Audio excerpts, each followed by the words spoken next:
roots of ourselves and plants are firm, I spend time wondering how close our connection truly is. Walking through parks, thinking about my own leaves and why they appear brown on occasion. Do I not water, feed, or read for myself enough? Or do my troubles lie in my roots?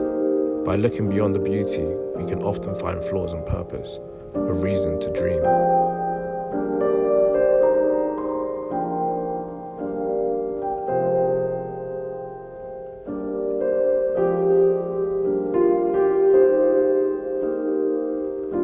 Our contextual connection to this mother can be found deep. From anatomy to superstition, meaning is everywhere.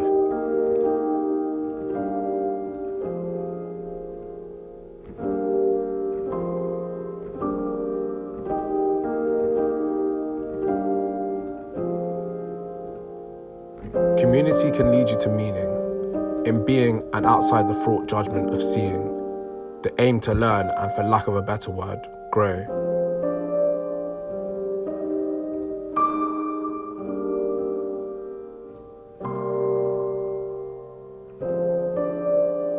Beyond connection, we can find consumerism, the C word under all our responsibilities, often hard to spit out.